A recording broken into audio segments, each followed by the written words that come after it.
नमस्कार, म टङ्क पन्त। आदरणीय दर्शकवृन्द, कार्यक्रम विशेष संवादमा यहाँलाई हार्दिक स्वागत छ। आज हामी विशेष संवादमा निर्वाचनकै विषयमा केन्द्रित भएर छलफल गर्दैछौँ। यतिखेर निर्वाचनको माहौल तातिरहेको छ। चाडपर्वहरू पनि सँगसँगै छन्, तर पनि निर्वाचनले चाडपर्वहरूलाई पनि पछाडि पारे जस्तो देखिएको छ। तर पनि चाडपर्वसँगै निर्वाचन अगाडि बढिरहेको छ र गठबन्धन र विपक्षी दल दुवैतर्फ गठबन्धन छन्। अहिले अब कसको बलियो गठबन्धन भन्ने कुरा आगामी मङ्सिर 4 गते देखिने कुरा हो। यही विषयमा कुराकानीका लागि हामीसँग अतिथि हुनुहुन्छ नेपाली काङ्ग्रेसका युवा नेता किरण गिरी एवं समानुपातिक उम्मेदवार। स्वागत छ यहाँलाई। धन्यवाद टङ्कजी। के छ हालचाल? सब ठिक छ। चुनावी सरगर्मी कस्तो छ? पार्टीगत रूपमा चलिरहेको छ र सङ्घीय लोकतान्त्रिक गठबन्धनको तर्फबाट पनि यसलाई चाहिँ अगाडि बढाउने काम भइरहेको छ। जस्तो गठबन्धन मैले अघि पनि भने, एउटा गठबन्धन सत्ता गठबन्धन छ, अर्को विपक्षी गठबन्धन छ। अहिले दुवैतिर गठबन्धन छ। हुन त पहिला त गठबन्धन मात्रै थियो, यो गठबन्धन भन्ने थियो। अहिले दुवैतर्फ छ। दुवैतर्फ कुन गठबन्धन बलियो छ? अब बलियो भन्नाले हेर्नुहोस्, अब यो लोकतान्त्रिक वाम गठबन्धनको 2-3वटा विशेषताहरू छन्। एउटा विशेषता भनेको यसो संविधानको रक्षा गर्नु, राजनीतिक स्थिरता मुलुकलाई दिनु र देशलाई व्यापक रूपमा आर्थिक समृद्धिमा लैजानु। यो गठबन्धनको मूल त 3वटा उद्देश्य हो। यो 3वटा उद्देश्य प्राप्त गर्नको लागि 5 दलीय गठबन्धन बनेको छ नेपाली काङ्ग्रेसको नेतृत्वमा। र नेपाली काङ्ग्रेसको यो नेतृत्वको गठबन्धन नै साङ्गठनिक रूपमा, वैचारिक रूपमा र सैद्धान्तिक रूपमा नेपाली जनतामा प्रभावशाली रूपमा अगाडि बढिरहेको छ। के छ त्यसको आधार? आधार भनेको अब साङ्गठनिक आधार। सबभन्दा पहिलो कुरो त पोलिटिकल पार्टीको बेस भनेको उसको साङ्गठनिक आधार हो। साङ्गठनिक आधारको लाई मापन गर्ने भनेको निर्वाचनले हो। गएको स्थानीय तहको निर्वाचनमा नेपाली काङ्ग्रेसलाई, जसले वर्तमान गठबन्धनको नेतृत्व गरिरहेको छ, नेपाली काङ्ग्रेसलाई 39 लाख नेपाली जनताले जनादेशद्वारा देशको पहिलो पार्टी बनाएका छन्। त्यसै गरी दोस्रो पार्टीको रूपमा प्रतिपक्ष दल एमाले बनेको छ भने तेस्रो सशक्त र प्रभावशाली पार्टीको रूपमा माओवादी स्थापित भएको छ भने चौथो पार्टीको रूपमा नेपाल कम्युनिस्ट पार्टी समाजवादी नेकपा एस स्थापित भएको छ।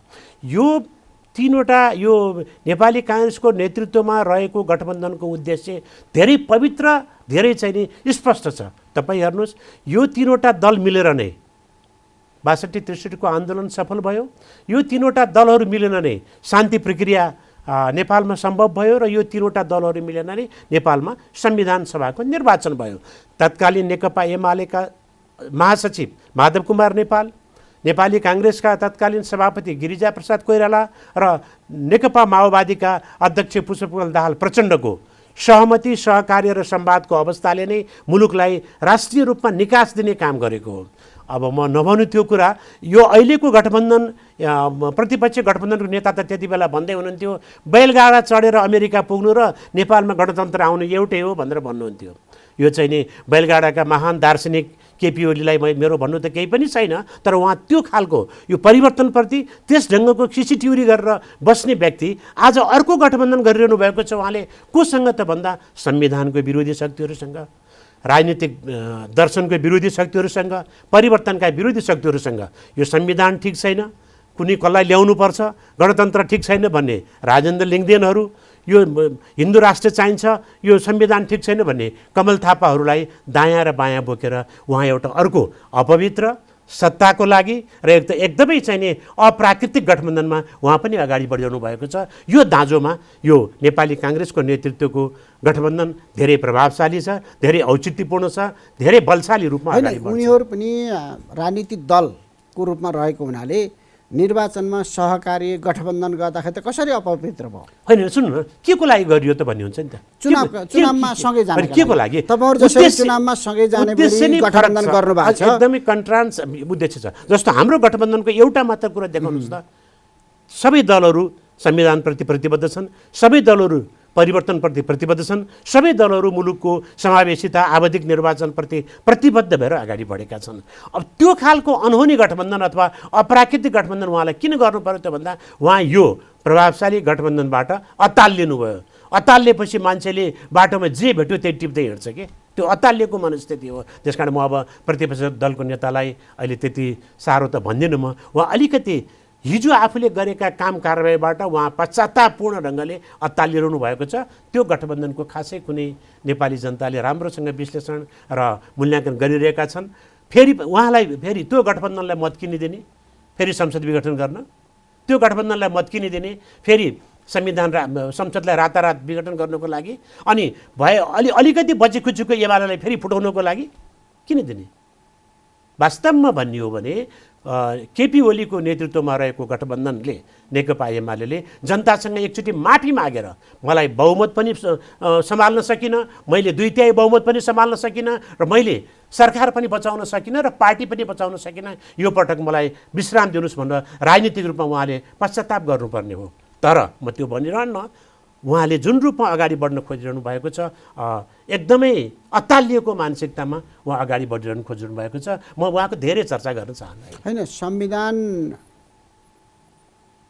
र लोकतन्त्र नै नरहने स्थिति बन्यो, त्यस कारणले हामी अगाडि बढ्यौँ, गठबन्धन गऱ्यौँ भन्ने कुरा पनि छ।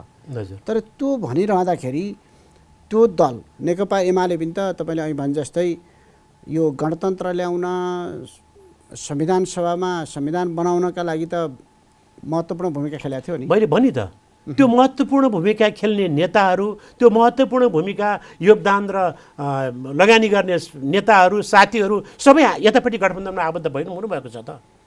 केपी ओली त यो आन्दोलनबाट परिवर्तन हुँदैन, म फेरि पनि दोहोऱ्याउँछु, बैलगाडा चढेर अमेरिका पुगिँदैन र यहाँ नेपालमा गणतन्त्र आउँदैन भनेर उहाँ बालकोटमा बदम खाएर बसिरहनु भएको थियो। तपाईँलाई पनि मलाई पनि थाहा छ, त्यति बेलाको आन्दोलनमा हामी पनि एउटा वृत्तबाट सक्रिय थियौँ, पत्रकारिताको माध्यमबाट हामी दैनिक रूपमा सशक्त रूपमा प्रभावकारी रूपमा सक्रिय रहँदा केपी ओलीलाई कहीँ देख्नुभयो? तपाईँले देख्नु भएन। त्यहाँ माधव नेपाल हुनुहुन्थ्यो, झलनाथ खनाल हुनुहुन्थ्यो, गिरिजाबाबुको चाहिँ बसन्तपुरमा टाउको फुट्यो, प्रचण्ड हुनुहुन्थ्यो, तर त्यो आन्दोलनमा उहाँ हुनुहुन्थेन। त्यसकारण उहाँ परिवर्तनको पक्षधर पनि होइन, संविधानको पक्षधर पनि होइन, र सङ्घीय लोकतान्त्रिक गणतन्त्र उहाँको एजेन्डै होइन। तसर्थ त्यो गठबन्धन कमजोर छ। उहाँ नभए पनि एमाले थियो नि। त्यो एमालेको एमाले त एउटा त्यो विचार, त्यो चिन्तन, त्यो ग्राभिटी, त्यो धरातल र त्यो हैसियत राख्ने साथीहरू नेकपा यसमा आइसक्नु भएको छ। उहाँहरूलाई हामी सम्मान गर्छौँ, सँगै हिँडिरहेका छौँ त अहिले। यो गठबन्धन सत्ताका लागि मात्रै बन्यो, खास देशका लागि त केही भएन भन्ने पनि आरोप छ। प्रश्न आउनु स्वाभाविकै हो। अब गठबन्धन तयार भएपछि गठबन्धन नेपाली काङ्ग्रेस 23 सिट, प्रत्यक्षतर्फ 23 सिट र समानुपातिक समेत गरी 63 सिट ल्याएर बसिरहेको थियो। मुलुकमा एउटा यस्तो परिस्थिति सृजना भइदियो कि 2/3 पनि टिकेन, कम्युनिस्ट पार्टी आफै रहेन।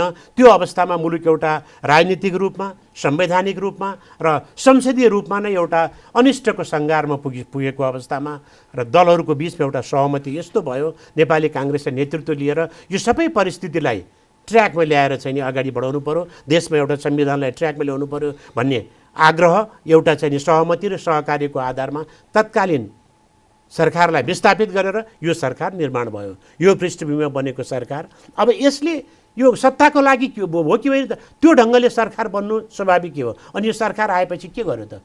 कुनै ठुला ओम्निकाण्डको भ्रष्टाचार भएन, कुनै यति होल्डिङको ठुल्ठुला अरबौँको भ्रष्टाचार भएन, सांसद अपहरण गर्ने काम भएन, केही सुस्त गतिमा केही कामहरू हुन सकेनन् होला, त्यो बेग्लै पक्ष हो।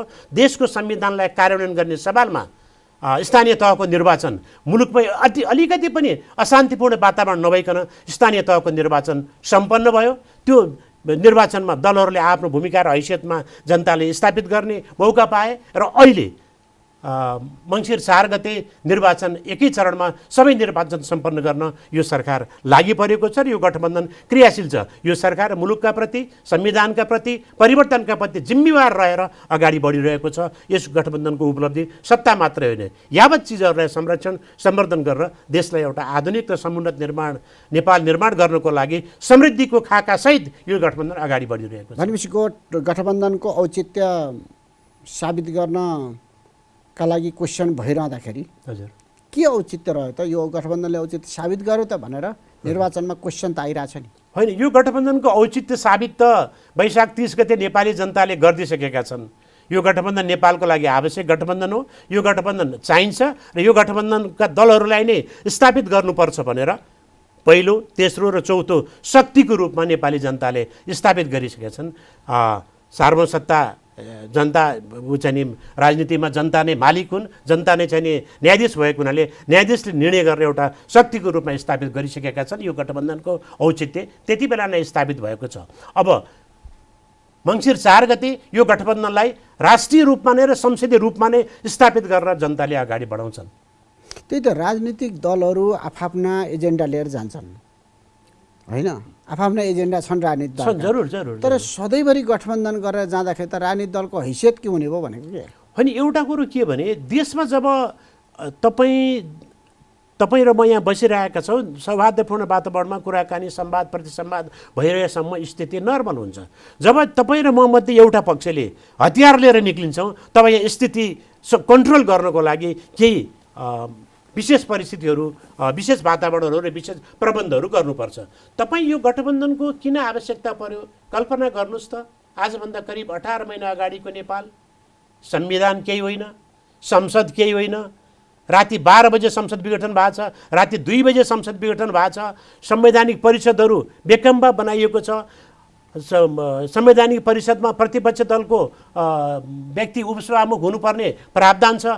1 वर्षसम्म नेपाली काङ्ग्रेस प्रतिपक्षमा थियो, त्यसलाई संवैधानिक मान्यता दिनुपर्ला भनेर संवैधानिक मूल्य र मान्यतामा ऊ त्यहाँ प्रवेश गर्छ भनेर उपसभामुख पद नै खाली गरियो। यो खालको ट्रेन र टेन्डेन्सिटी बोकेको, म उहाँको नाम लिइरहन चाहन्न, बोकेको एउटा व्यक्ति र प्रवृत्तिबाट संविधान धाराशायी भयो, संसदीय व्यवस्था धाराशायी भयो र संसद उहाँको इच्छाअनुसार विघटन हुने अवस्था सिर्जना भइसके पछाडि यो देशको संविधान कसैको निगाहले, कसैको दयाले र कसैको मायाले जारी भएको होइन। 60 वर्षदेखि नेपाली जनताको आन्दोलन क्रान्तिबाट स्थापित संविधान सभाले बनाएको यो संविधानलाई बचाउने काम नेपाली काङ्ग्रेसको हो, नेकपा यसको हो, नेकपा माओवादीको हो र अरू संविधान पक्षधर शक्तिहरूको हो भनेर उनीहरू दृढ रूपमा अगाडि बढेको अवस्था हो, अरू केही पनि होइन। भनेपछि गठबन्धन भए पनि राजनीतिक दलहरू आफ्ना एजेन्डामा प्रतिबद्ध छन्। बिल्कुल छन्। नेपाली काङ्ग्रेसको आफ्नो सिद्धान्त छ, नीति छ, दृष्टिकोण छ, कार्यक्रम छ। माओवादीको आफ्नो सिद्धान्त, दृष्टिकोण र कार्यक्रम छ। नेकपा यसको आफ्नै सिद्धान्त, दृष्टिकोण र कार्यक्रम छ। अरू गठबन्धनमा आबद्ध दलहरूको पनि आफ्नै मौलिक सिद्धान्त, राजनीतिक दर्शन र कार्यक्रम छ। तर एउटा निश्चित उद्देश्य परिपूर्तिको लागि एउटा केही कुराहरूलाई सम्झौता गरेर यो गठबन्धन अगाडि बढेको हो। कहिलेसम्म बढ्ने हो यो गठबन्धन? मलाई लाग्दैन निर्वाचनपछि, अब नेताहरूले भनिरहनु भएको छ निर्वाचनपछि पनि अब नेपालको संविधानले कुनै पनि दललाई बहुमत ल्याउने सुविधा दिएको छैन। समानुपातिक निर्वाचन प्रणाली, हाम्रो नेपालको संविधानको विशेषता भनेको सङ्घीयता, गणतन्त्र, धर्मनिरपेक्षता, आवधिक निर्वाचन, प्रेस स्वतन्त्रता र समानुपातिक निर्वाचन प्रणाली हो। यसका मौलिक विशेषताहरू भनेको समानुपातिक निर्वाचन प्रणाली भनेको कुनै पनि जाति, वर्ग, समुदाय र कुनै पनि भूगोलमा बस्ने कुनै पनि चाहिँ स्तरको कुनै पनि अब जात जातिको व्यक्ति सबैको अनिवार्य प्रतिनिधित्व संसदमा हुनुपर्ने प्रावधान हो। त्यही अनुसार हुन्छ। त्यसले गर्दाखेरि कुनै पनि दलले बहुमत ल्याउँदैन। बहुमत नल्याउने अवस्थामा दलहरूबिच हामी मिलेर 1-2 वर्ष सरकार चलाउँछौँ र मुलुकलाई एउटा राजनीतिक आर्थिक रूपमा सञ्चालित गर्छौँ भनेर भन्दा फेरि पनि मिलेरै जानुपर्ने भयो। मिल्नुपर्ने आवश्यकता त नेपालको संविधानले दलहरूलाई दिएकै छ त। यस्तो भएपछि देशमा वास्तवमा छ नि गठबन्धन एउटा ठाउँमा एउटा बाध्यताले आयो अरे, बन्यो। हजुर हजुर। तर गठबन्धन भइसकेपछि तपाईँले जति चाहना गर्नुहुन्छ नि, तपाईँको घोषणापत्र नेपाली काङ्ग्रेसको बेग्लै हुन्छ, नेकपा माओवादीको बेग्लै हुन्छ, नेकपा एमालेको बेग्लै हुन्छ, नेकपा एकीकृत समाजवादीको बेग्लै हुन्छ, जनता समाजवादीको बेग्लै हुन्छ, लोसपाको बेग्लै राष्ट्रिय जनमोर्चा लगायत जति राजनीतिक दल छन् तिनीहरूको छुट्टा छुट्टै घोषणापत्र हुन्छ। आफ्ना सङ्कल्प हुन्छन् त्यहाँ, यो गर्छु उ गरिएको हुन्छ भनेर। तर जब तपाईँको गठबन्धनको सरकार बन्छ त्यसले त त्यो सबैको कार्यान्वयन गर्न सक्दैन नि। होइन, ठिक हो, तपाईँले भने ठिक हो। गठबन्धन भन्ने बित्तिकै दलहरूको बिचको तालमेल, एकता, सहमति र सहकार्य हो। त्यो एकता, सहमति र सहकार्यमा गइसकेपछि तपाईँका केही कुरा तपाईँले कन्सिडर गर्नुपर्ने हुन्छ, मेरो केही कुरा मैले कन्सिडर गर्नुपर्ने हुन्छ। एउटा सहमतिको वातावरणमा नयाँ कुरा, मुलुक र जनताको हितको लागि नयाँ कुरा लिएर जानुपर्ने हुन्छ। आफ्ना घोषणापत्र, आफ्ना नीति, कार्यक्रम, सिद्धान्त, दर्शनहरू केही चाहिँ नि स्थगित होइन, केही रूपमा चाहिँ त्यसलाई चाहिँ मिलाएर राख्नुपर्ने अवस्था हुन्छ। तर त्यो के को लागि हुन्छ त भन्दा देश र जनताको समृद्धिको लागि, राजनीतिक स्थायित्वको लागि त्यो आवश्यक हुन्छ।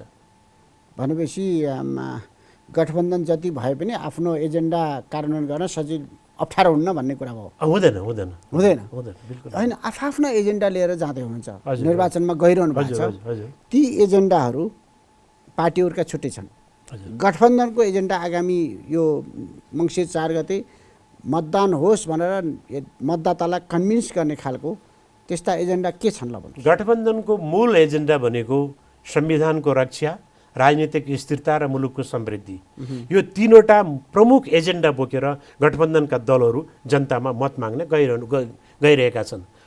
संविधानको रक्षा भनेको विगतमा संविधानमाथि प्रहार भयो, संविधानमाथि आक्रमण भयो, संविधानका प्रावधानहरूमाथि आफू खुसी व्याख्या भएर संविधानको अपमान र अवमूल्यन भएर सङ्कटमा संविधानलाई पारियो। त्यसर्थ संविधानको रक्षाको लागि, स्थिरताको लागि, संसारको राजनीतिक आर्थिक सामाजिक विकास र समृद्धिको प्रमुख आधार भनेको राजनीतिक स्थिरता हो र स्थायित्व हो। र 2/3 बहुमतको सरकार हुँदा पनि देशमा राजनीतिक स्थिरता त भएन, स्थायित्व त प्राप्त भएन।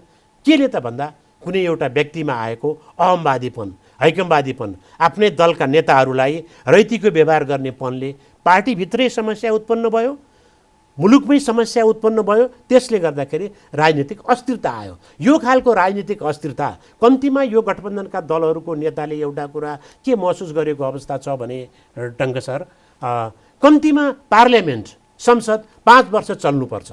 सरकार कसको चल्ला नचल्ला, सरकार परिवर्तन होला त्यो बेग्लै कुरा हो। कम्तीमा 5 वर्ष हाम्रो जस्तो देशमा 5 वर्ष चाहिँ नि संसद चल्नुपर्छ भन्ने प्रतिबद्धता र त्यो खालको चाहिँ नि स्पष्टता बोकेर दलका नेताहरू अहिले अगाडि बढिरहनु भएको छ।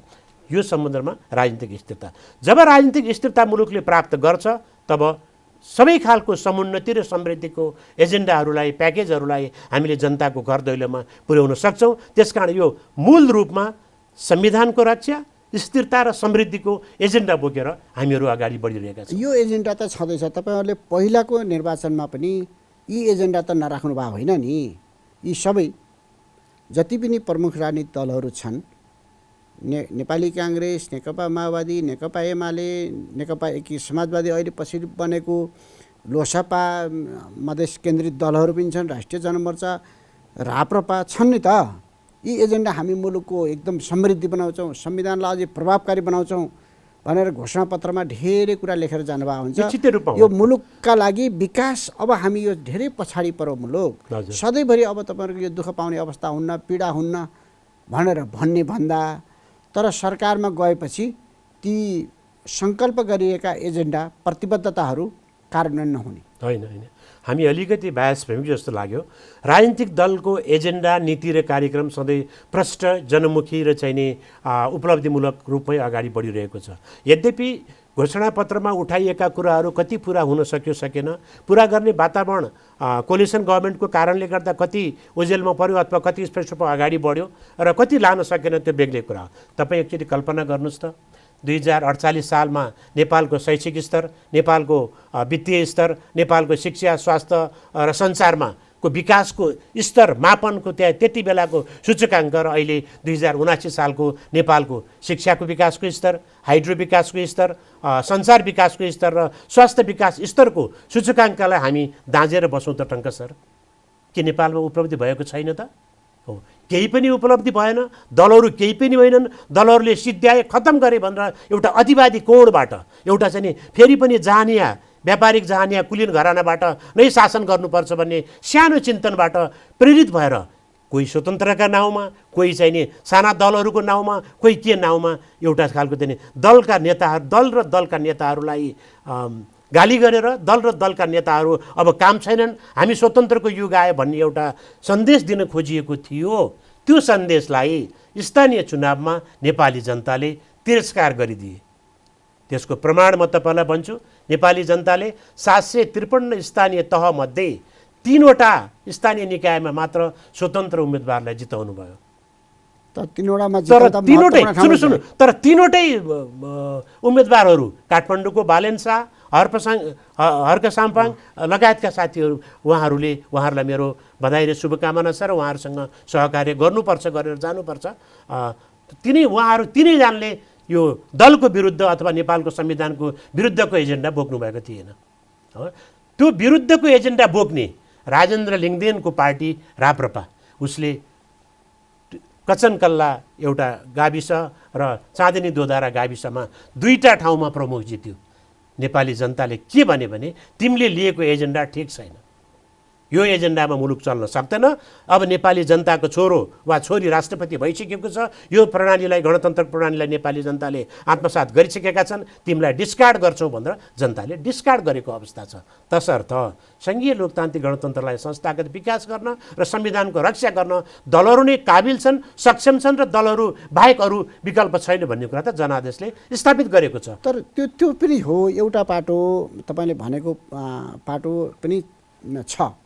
तर अर्को पाटो पनि के छ भने दलहरूले जति भन्छन् जति गर्छन् त्यो अनुसार गर्न सकेनन्।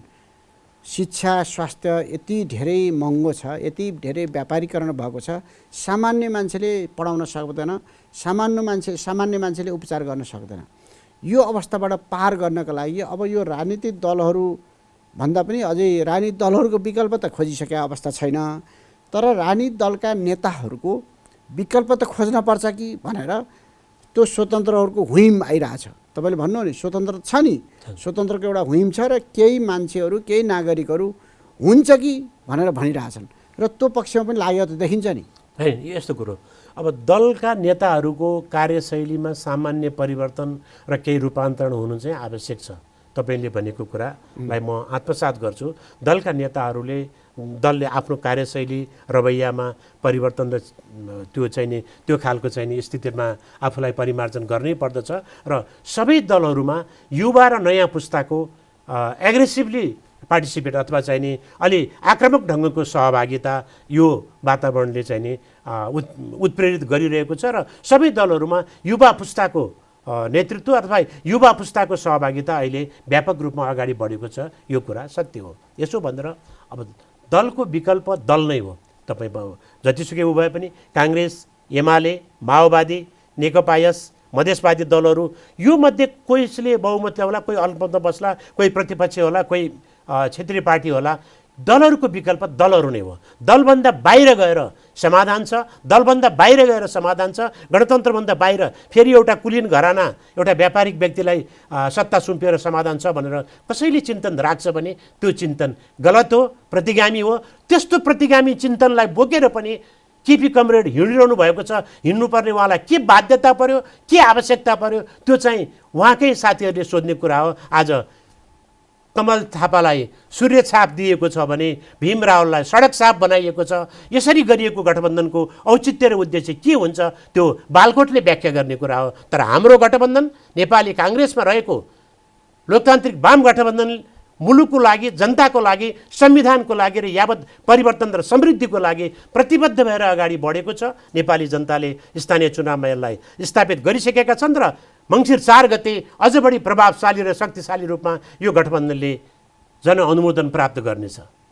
भनेपछि अब आगामी केही वर्षका लागि फेरि पनि गठबन्धन एउटा संस्थागत जस्तै हुने भयो।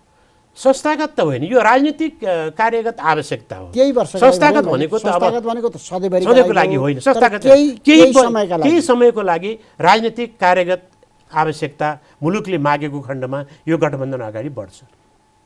तर जनतामा बढ्दो छ निराशा किन छ त?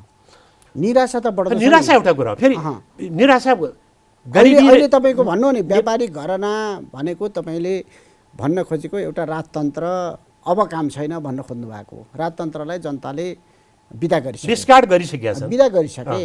तर पनि मान्छेको भनाइ के छ भने कमसेकम एक ठाउँमा त्यही एउटा राजतन्त्रले मात्रै एउटा परिवारले जे जति खर्च गर्थ्यो राज्यको त्यो त्यति धेरै त हुँदैन थियो। अहिले त सबैतिर यो बाँडीचुँडी भएर झन् बर्बाद भयो भन्ने केही मान्छेहरूको, बौद्धिक मान्छेदेखि लिएर युवा केही नागरिकहरूको भनाइ त छ नि। एउटा यस्तो हो, अब त्यति बेलाको तत्कालीन बजेटको सीमा र अहिलेको बजेटको सीमालाई तपाईँ हेर्नुहोस्। अब खर्च हुन्छ भनेर परिवर्तनलाई नस्वीकार गर्ने भन्ने कुरा चाहिँ हुँदैन।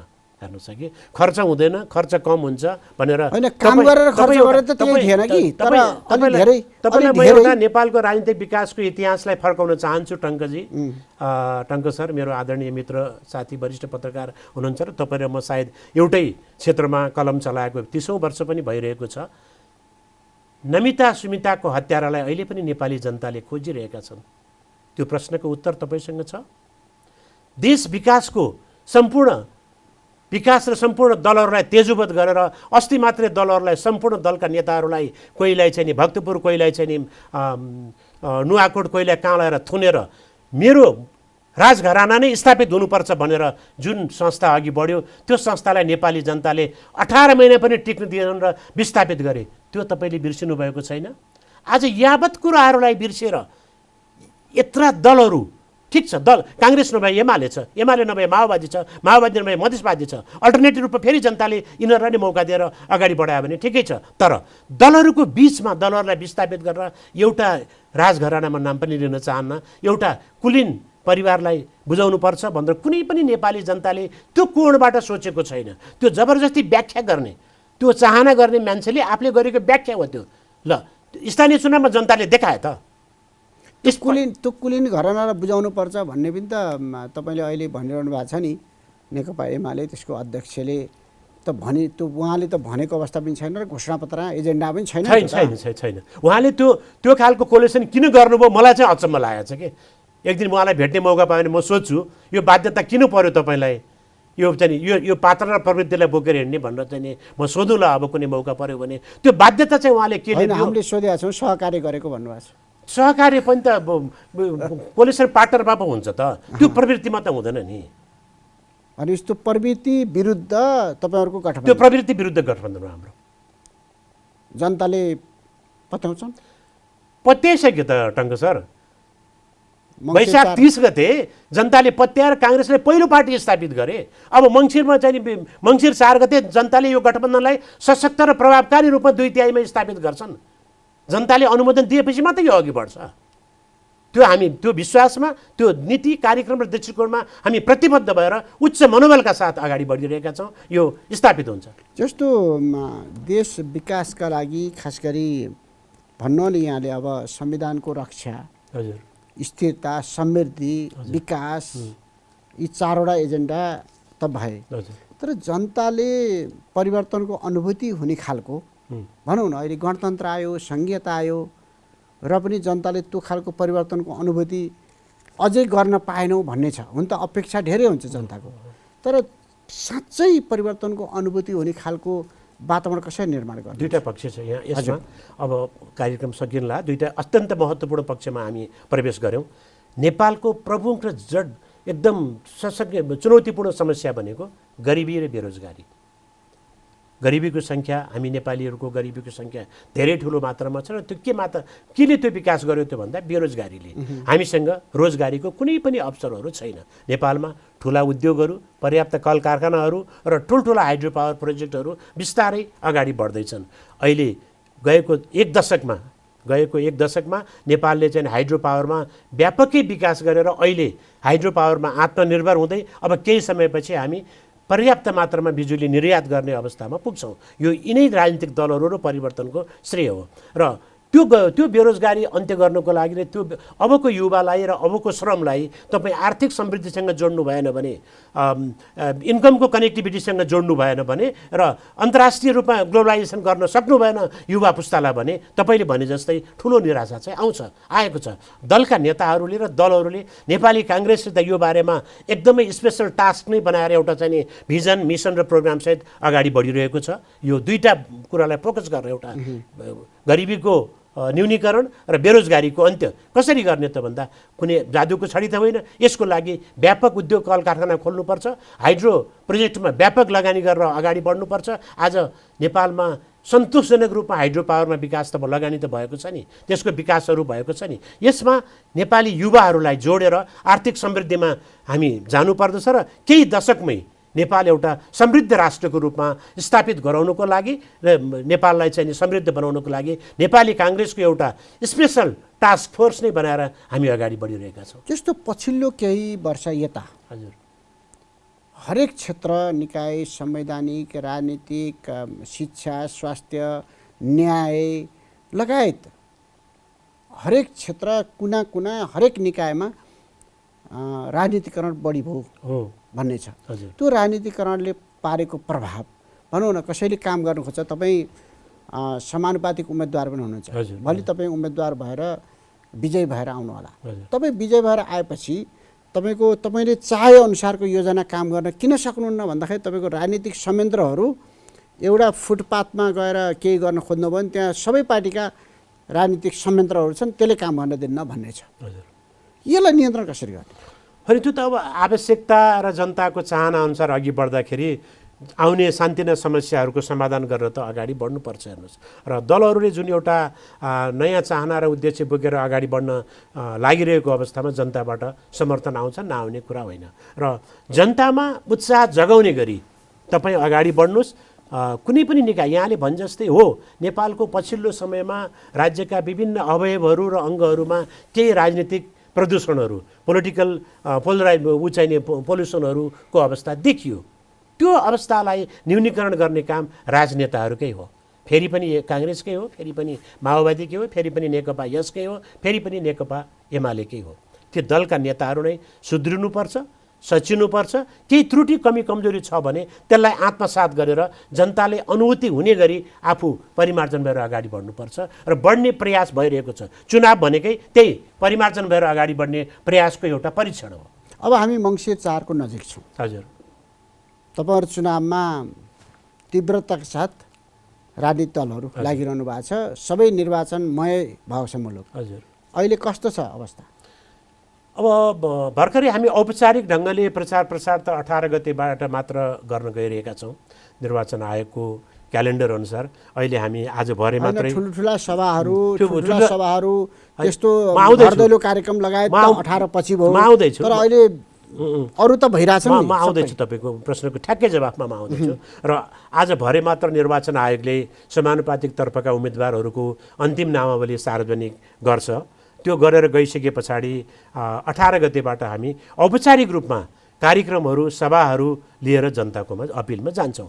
अहिले राजनीतिक पार्टीहरूले, हामी गठबन्धनका पार्टीहरूले चाहिँ जनतालाई वार्मअप गर्ने भन्छ नि, एक खालको चाहिँ नि उत्प्रेरित गर्ने सभाहरू 7वटा प्रदेशमा हामीले गरेका छौँ। र हिजो काठमाडौँमा बागमती प्रदेशले एउटा आयोजना गरेको थियो र त्यसमा गठबन्धनका सबै शीर्ष नेताहरू सातै प्रदेशमा एक खालको पोलिटिकल एवेरनेस अथवा राजनीतिक रूपमा जागरण र चुनावको एउटा चाहिँ वातावरण बनाउने काम चाहिँ हामीले गरिरहेका छौँ। र चुनाव उत्साहजनक रूपमा त्यसमा कार्यकर्ताहरूको यो गठबन्धनप्रति सहभागिता उत्साहजनक रूपमा चाहिँ नि त्यहाँको चासो र तदारुकता बढेकोले के सङ्केत गर्छ भने गठबन्धनलाई जिताउन नेपाली जनता आतुर छन्।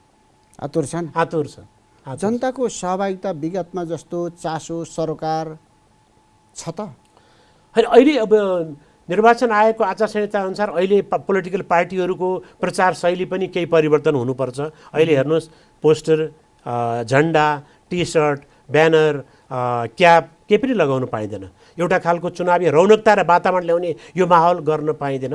यसले गर्दाखेरि तपाईँ हाम्रो चाहिँ नि हेराइमा अलिकति केही भएन कि जस्तो पर्नु स्वाभाविकै हो, किनभने निर्वाचनको प्रचारको स्टाइलै परिवर्तन भएको छ अहिले। र त्यसले खर्च पनि कटौती गरेको छ र निर्वाचनलाई धेरै भड्किलो र धेरै चाहिँ नि आडम्बरीबाट यो निर्वाचनलाई चाहिँ नि अगाडि बढाउने काम निर्वाचन आयोगले गरेको छ र यो आयोगको निर्णयलाई हामीले सम्मान र स्वागत गर्नै पर्दछ।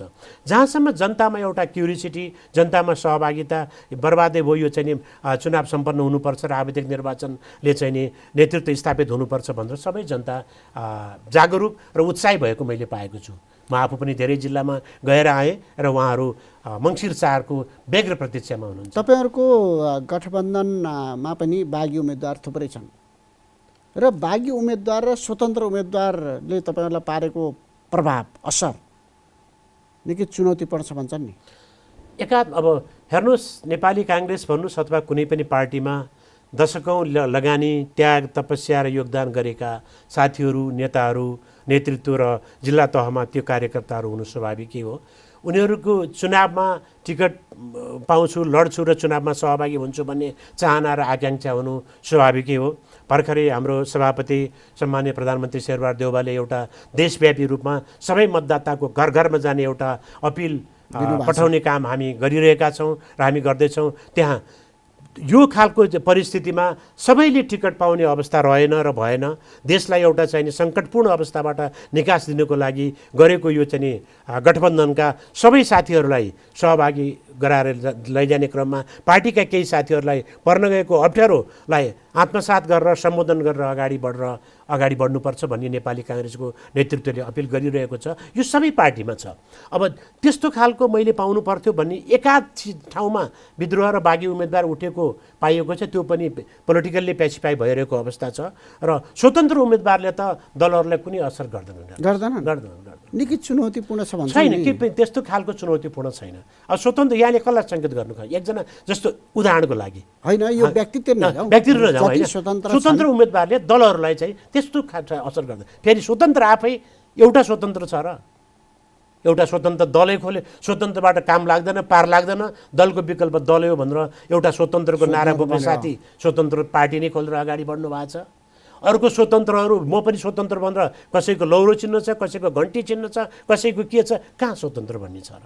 छैन नि। त्यसकारण स्वतन्त्र आफै विभाजित भएर हिँडेको अवस्थामा दलहरूलाई चाहिँ स्वतन्त्र क्यान्डिडेटको कुनै चुनौती छैन। यो अर्को एउटा हुन त सङ्घीयता गणतन्त्रमा सजिलै गएको होइन, हजुर, तर पनि सङ्घीयतामाथि पनि प्रश्न छन् नि जनताका। यो एउटा कुरा चाहिँ अब बहसको विषय छ। यो सङ्घीयता कार्यान्वयन गर्ने सवालमा, सङ्घीयता खर्च चाहिँ व्यवस्थापन गर्ने सवालमा केन्द्र सरकार र स्थानीय सरकार भए हुन्छ भन्ने एउटा जनमत 1-2% जनमत भएको अवस्था छ, नभएको होइन। तर नेपालको संविधानको ब्युटी विशेषता भनेको के हो भने सङ्घीय लोकतान्त्रिक गणतन्त्र। सङ्घीय भन्ने बित्तिकै देश केन्द्रीकृत राज्य प्रणालीबाट संहितामा गएको राज्य प्रणाली हो। संहितामा गइसके पछाडि तपाईँ एउटा कुरालाई पुनर्विचार गर्न सोचिसके पछाडि अरू मुद्दाहरू पनि पुनर्विचार गर्नुपर्ने अवस्था आउन सक्छ। नेपाली जनता मेन्टल्ली, फिजिकल्ली कुनै पनि ढङ्गले तयार भएर रहेको अवस्था छैन। एकाधमा केही बौद्धिक क्षेत्रबाट केही तपाईँ म जस्ता बस्ने ठुल्ठुला बैठकहरूमा, कफी गफमा यो संहिता खारेज गर्नुपर्छ भन्ने बाहेक मैले कहीँ पनि राजनीतिक तहमा, पोलिटिकल पार्टीको मिटिङमा, सम्मेलनमा, सेमिनार, गोष्ठी र जिल्लामा यो कुरा सुनेको छैन। संहिताको ब्युटी भनेकै प्रदेश सरकार हो। प्रदेश सरकारले नै संहिताको कार्यान्वयन गर्ने सन्दर्भ हो। कार्यान्वयन गर्ने सन्दर्भमा कसैले गलत कार्यान्वयन गर्यो भन्दैमा त्यो घरमा एउटा चाहिँ लामखुट्टे आयो भन्दैमा घर आगो लगाउने होइन नि त। लामखुट्टे नियन्त्रण गर्ने हो, लामखुट्टेलाई चाहिँ पेसिफाई गर्ने हो, उसलाई न्युट्रलाइज गर्ने हो नि त। त्यसकारण चाहिँ यो घरमा लामखुट्टे आयो भन्दैमा आगो लगाउने प्रवृत्ति नै हो। यस्तो जनताले प्रश्न गरेपछि त्यसबारेमा पनि त जनमत मैले पनि 1-2% जनताको मतले यो प्रश्न फेरि यो संघीयता कुनै निर्वाचन भएर जनताले अनुमोदन गरेर ल्याएको त होइन, राजनीतिक दलहरूले ल्याएको। पछि संविधान त अनुमोदन भयो नि। संविधान त अनुमोदन तिनै तहको चुनाव भएपछि त संविधान त अनुमोदन भयो। फेरि अर्को तहको चुनाव भइसक्यो, संविधान दोस्रो चरणमा अनुमोदन भयो। पर्सि 4 गते फेरि अनुमोदन हुँदैछ भने यसरी प्युरिफाइड हुँदै आइरहेको संविधान छ। प्रश्न गर्ने अब यसको कार्यशैलीमा परिवर्तन गरेर जानुपर्ने कुरा चाहिँ सबै राजनीतिक दलहरूले आत्मसात गरिरहेको अवस्था छ र संहिताको कार्यान्वयनमा केही कार्यशैलीमा परिमार्जन र परिवर्तनको आवश्यकता छ भने राजनीतिक दलहरूले नयाँ ढङ्गले बहस गरेर निर्क्युलमा पुग्न अब यो मुलुकमा राष्ट्रपति, कार्यकारी राष्ट्रपति प्रत्यक्ष निर्वाचित भयो भने काम गर्न सजिलो हुन्छ, जनताले राहत पाउँछन् र अलिक परिवर्तन हुन्छ कि भन्ने एउटा प्रयोग गर्न बाँकी छ। त्यो पनि एजेन्डा आएको छ, एउटा राजनीतिक दलको त्यो एजेन्डा आएको छ। तर अब त्यसको लागि संविधान परिवर्तन गर्नुपर्छ। अहिलेको यो चुनाव संविधान परिवर्तन गर्ने एजेन्डा बोकेर जाने छुट कसैलाई छैन। हामी सङ्घीय लोकतान्त्रिक गणतन्त्र नेपालको 72 सालको संविधानलाई कार्यान्वयन गर्न अगाडि बढिरहेका छौँ। हामी बिचमा विभिन्न किसिमका यो एजेन्डा संविधान बन्नुभन्दा अगाडि पनि आएको हो। तर त्यो सबै कुरालाई कम्प्रोमाइज गर्दै कार्यकारी राष्ट्रपतिको अवस्थालाई कम्प्रोमाइज गरेर, संसदीय कार्यकारी अवस्थालाई कम्प्रोमाइज गरेर हामीले कार्यकारी प्रधानमन्त्री, त्यो प्रधानमन्त्री संसदले नियन्त्रण गर्ने, सेरेमोनियल राष्ट्रपति भनेर धेरै ठुलो बहस र विवादपछि यो प्रबन्ध गरिएको हुनाले अहिले तुरुन्तै त्यो सम्भव छैन। अनि तपाईँ 3 दशक अगाडिदेखि पत्रकारितामा हुनुहुन्थ्यो। हजुर। हामी पत्रकारितामा सँगै सँगसँगै छौँ सँगै। हामी पत्रकारिता गरिरहेछौँ तर तपाईँ राजनीतिमा हुमिनु भएपछि हजुर त्यो 3 दशक अगाडिदेखि गरिरहेको पत्रकारिता र अहिले तपाईँ सक्रिय रूपमा राजनीति गरिरहँदा हजुर। कस्तो अनुभूति भएको छ? हेर्नुहोस्, अब पत्रकारिता भनेको एउटा चुनौतीपूर्ण काम नै हो। तपाईँ हामी एउटै मैदानमा सँगै छौँ। अहिले चाहिँ म स्तम्भकारको रूपमा अलिकति यसबाट चाहिँ नि यसलाई कम टाइम दिएर बढी टाइम राजनीतिमा नै म सक्रिय रूपमा गइरहेको छु। अब त्यति बेला चुनौतीपूर्ण अवस्था थियो। समाचार लेखेकै आधारमा धेरै ठुलो दण्ड, धेरै ठुलो चाहिँ नि यातना भोग्नुपर्ने अवस्था पनि भयो। सूचना दिएकै आधारमा धेरै ठुलो दण्डको अवस्था पनि थियो भने अहिले त्यो अवस्था छैन। परिवर्तनपछि पत्रकारिता जगतमा साँच्चीकै एउटा चाहिँ नि ठुलो सुरक्षाको प्रत्याभूति भएको छ। र यद्यपि अहिले पनि एउटा रोजगारीको सन्दर्भमा अथवा श्रमजीवी पत्रकारको सन्दर्भमा केही समस्याहरू यावत रूपमा छन्, त्यो बेग्लै पक्ष हो। तर त्यसलाई संविधानले नै एउटा निकास दिएको अवस्था छ। अहिले चाहिँ नि राम्रो अवस्था छ। जस्तो राजनीतिक दलले एजेन्डा ल्याइसकेपछि त तपाईँको पनि त्यो एजेन्डा भयो। हजुर। तपाईँ एउटा राजनीतिक दलको एउटा उम्मेदवार हुनुहुन्छ। हजुर। मङ्सिर 4 गतेको निर्वाचनका लागि तपाईँ पनि उम्मेदवार हुनुहुन्छ। जरुर जरुर। त्यो राजनीतिक दलले राखेका एजेन्डा तपाईँको पनि एजेन्डा हुन्, तर पनि राजनीतिक दलले राखेको एजेन्डा बाहेक तपाईँको आफ्नो एजेन्डा म सांसद भएपछि यो गर्ने म अठोट गरेको छु भन्ने केही नयाँ केही छ? होइन, त्यस्तो हुँदैन। म सांसद भएपछि मेरो पार्टी नेपाली काङ्ग्रेसले अगाडि सारेको एजेन्डालाई सशक्त र प्रभावकारी रूपमा कार्यान्वयन गराउन म एउटा इमान्दार सिपाहीको रूपमा अगाडि बढ्छु।